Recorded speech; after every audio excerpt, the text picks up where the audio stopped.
Hi guys, this interview will be in English because my guest is Alex Himburg from BrauKunstKeller. Nice to meet you. Nice to meet you.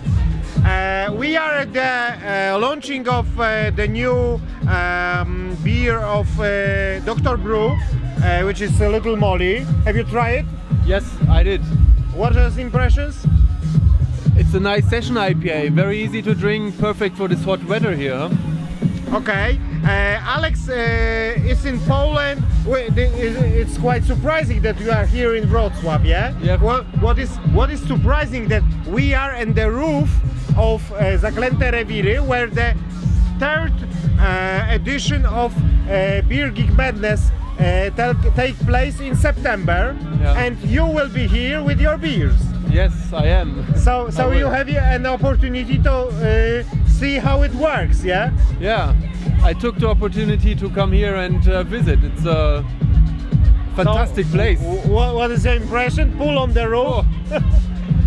I'm missing the words to describe it. It's fantastic. It's an old brewery that is made. Yeah, it's an old brewery of Hasse Brauerei in Wrocław, or before the war, Second World War, it was Breslau, and it was one of the main brewery in Breslau. It was Hasse Brauerei. What is interesting but strange that toilets are in the one of the fermentation tank. Yeah. Yeah. Why not? Yeah. So, what's your impression with about collaboration with Ale Browar? Yeah, Ale Browar. Oh, that was. Their brew Herr Axolot. Yeah, Axolot. It's American lager. It's a summer pale ale. It's not a lager. Pale ale. It's Summer pale ale, yeah. Mm-hmm. So we made this beer with Polish hops for bittering and with a new German hop variety Hüllmelon for aroma. Yeah. Which hops? Hüllmelon. Hüllmelon. Yeah. You know certainly Mandarina Bavaria. Yeah, I tried this beer in festival in Weba, and it was really good. Really good. Thank you. With good bitterness, very clean. I've also tried a few beers from your brewery because one of my viewers, Piotr Pokora, bring me few beers, and he also make an interview with you, translated to Polish, and I published on my blog. Yeah. So it's really pleasure to make an interview on my own with you, because I feel that you are not one of the many brewers, but I know a lot about your brewery and about you, yeah? Yeah. Thank you, Piotr. Yeah, thank you. You're the guy Pozdrawiamy Piotra Pokorę. So, Alex, tell me a few words about craft beer revolution in Germany, which from our perspective in Poland, it's very hard to go, yeah? It's very difficult to be in Germany and say and tell people that what are you drinking is a crap, yeah? It's not like we have in Poland, yeah? Because 4 years in Poland, 3 years ago in Poland, we stand and say, hey, you drink only international lager and it's a crap. We have in IPA, stouts, Weizen and so on. In German, it's not so easy. No, it's not. It's not. Most of the German beer drinkers, traditional beer drinkers, they're not ready for this craft beer thing.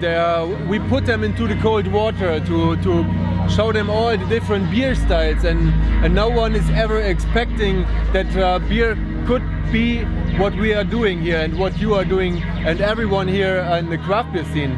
They don't have an idea about beer. Probably every German thinks I'm a beer drinker, yeah? I know everything about beer, so it's difficult to tell them you know nothing, yeah? Yeah, that's right, but you have to. But my next question, which is connected maybe with the previous, about Reinheitsgebot. Is it really a problem for craft breweries in Germany? Well, actually it's a problem for Bavarian breweries. So it's a strange situation right now. Next year we are celebrating 500 years Reinheitsgebot. 15, 16, yeah? So in 2016 will be 500. Unbelievable, isn't it? Yeah. 500 years. And many breweries are very proud to write on their labels, it's with Reinheitsgebot 1516, yeah? Well, actually, I'm also proud of the Reinheitsgebot because I'm brewing IPAs, hoppy beers, and they are all brewed according to the purity law, yeah? So some craft brewers in Germany say the purity law is a problem, yeah? It's a problem and it's against variety. Yeah. But it's not, in my opinion. It's against maybe against fruit beers and chocolate beers and coffee beers and here something like that. Huh? Yeah, it's a Mikkeller with raspberries. Raspberries. Or blueberries. It's blueberry. Yeah. So that's a problem in Germany. Yeah, it's not allowed to brew this. But I've heard that even Goza is against Reinheitsgebot. Well, there are a lot of craft brewers that give. But I've also heard that there's Bayerische Reinheitsgebot, Deutsche Reinheitsgebot, and it's different, yeah.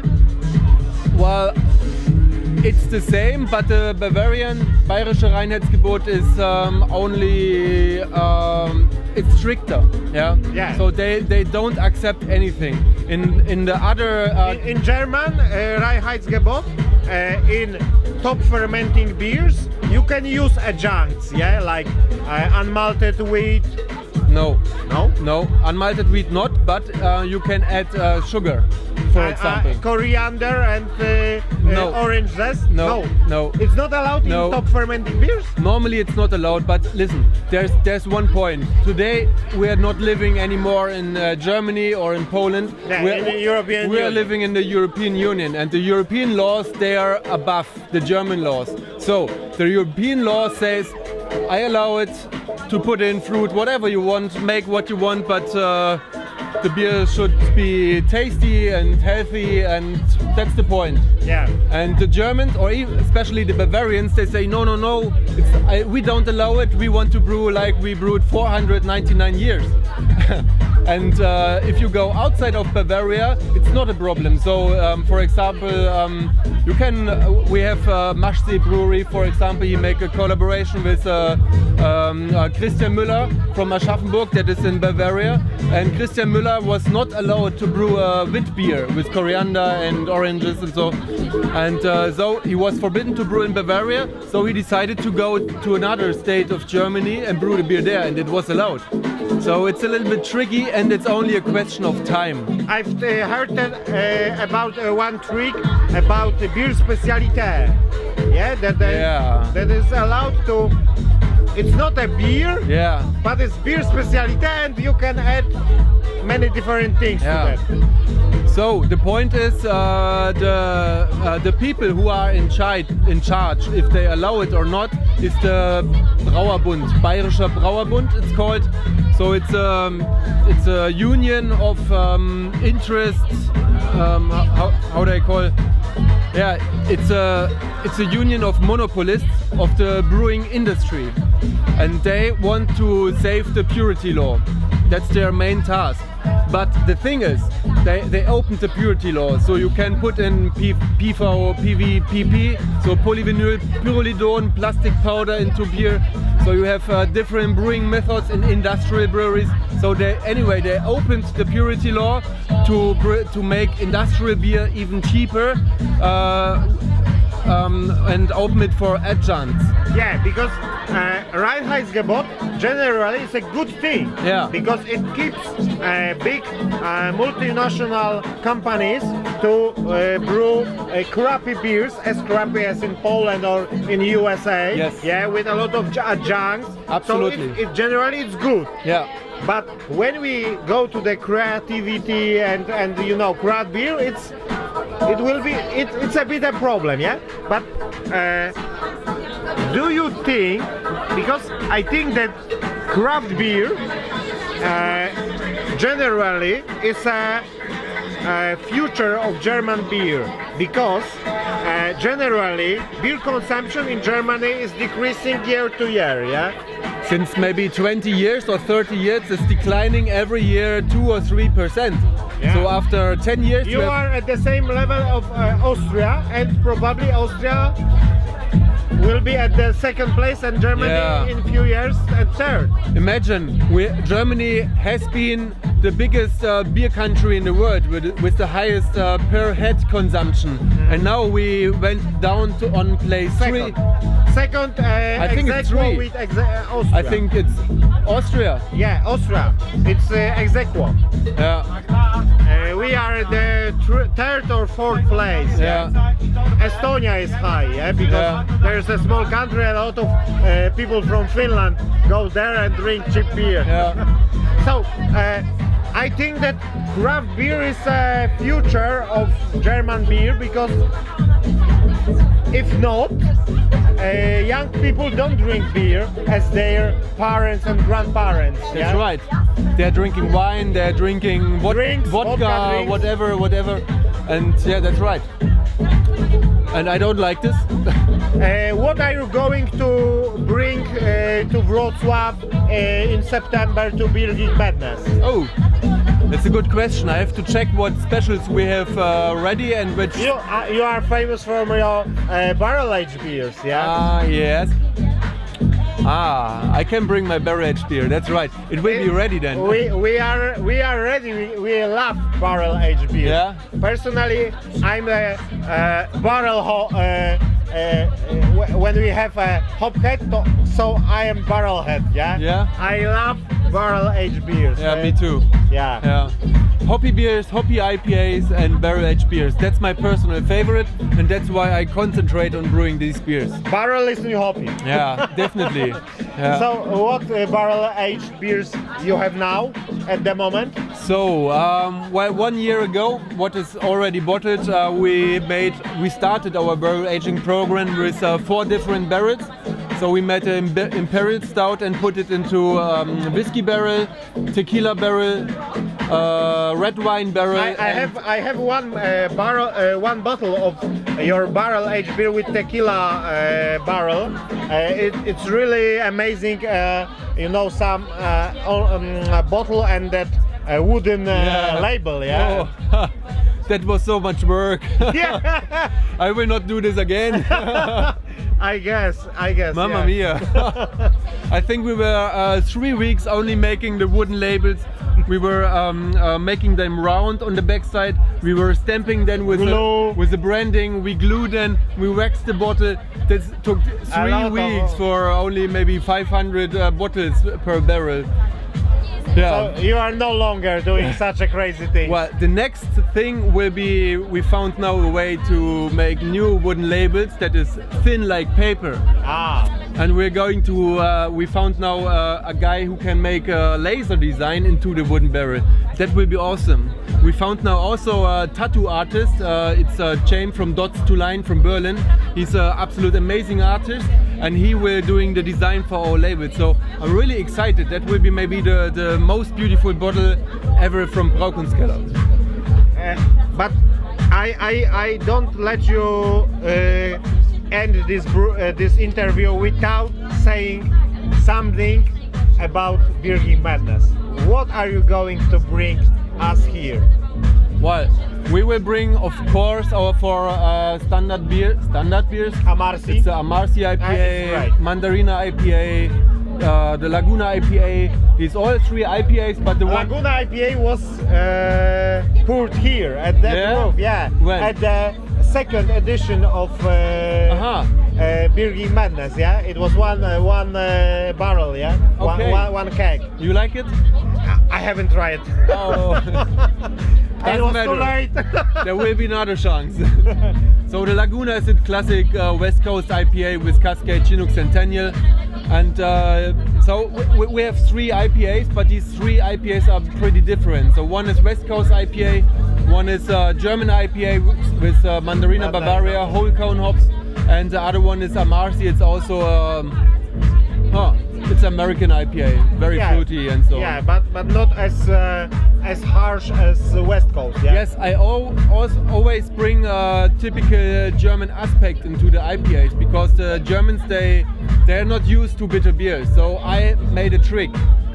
I made my beers sweet and bitter, and with the sweetness, a lot of aroma, but not as bitter. Yeah, the sweetness is always balancing the bitterness, and so a lot of Germans like my IPAs, luckily, and it's a good first step to introduce them to the style IPA. At the beginning, you tell me that you are going to make a crowdfunding project, yeah, for expanding your brewery. Is it popular in Germany? No. It's easy? Well, I think it will be really hard, and it's we will see how it will work, because the crowdfunding of German breweries, they were sometimes successful, sometimes not, but there is always not too much money collected. So it's a very small scene, and you can collect only small money. Yeah. It's not like equity for banks from Brewdog. Ah, no. I hope I can beat it. I try. Stay tuned. Probably Polish people can also take part in this crowdfunding. Everyone can take part, and I want to make the packages for the crowdfunding. I want to make it as interesting as possible. I'm sitting now a very long time thinking about what to make, and it will be for everyone, for craft beer drinkers, for bars, for wholesaler, for traders and so on. So everyone can take part on the crowdfunding, because everyone will find something that is interesting for him. My last question, when you see your brewery after expanding, you see it as a brewery which is producing beer for Germans or Europe? Well, actually we have two brands in our brewery. There's still the classic beer brand that is brewing there since 300 years. It's the Michelstädter beer. That's only a local beer for the city Michelstadt, and it's only Pilsner beer and wheat beer and bock beer only in winter time. So very small scale and only for the locals. And the beer what BrauKunstKeller is brewing is for the European market, for everyone, because everyone should get the possibility to try a German craft beer, I think. Yeah, when we talked before, Alex said that this brewery has a Pils and one special beer per year, and they were brewing once a week. Now they're brewing 5 times a week. Yeah. And all tanks are full with Alex beers. All tanks full now. So we make one tank empty and the next day full again. So see you in Beer Geek Madness 3rd edition in Wrocław here in a few weeks. It's 3 weeks? 4. Really so close? Yeah. Oh, I have to go back and brew more beer. Przyjeżdżajcie na Beer Geek Madness 3. There will be many different breweries from Germany. Yeah. There will be best breweries from Poland, and even if you are from London or I don't know, Munich or Paris or Rome, come to Beer Geek Madness, because it will be completely crazy event, and there will be a lot of great craft beer. Yeah, and for me also it's a very, very great experience to come here to Poland, to Wrocław, with my German craft beer friends and celebrate it here. That's a big step in my life and in the craft beer scene. There will be great event, there will be great party, and there will be great beer. Yeah, I'm sure. Cheers. Zum Wohl. Zum Wohl. Prost. Prost.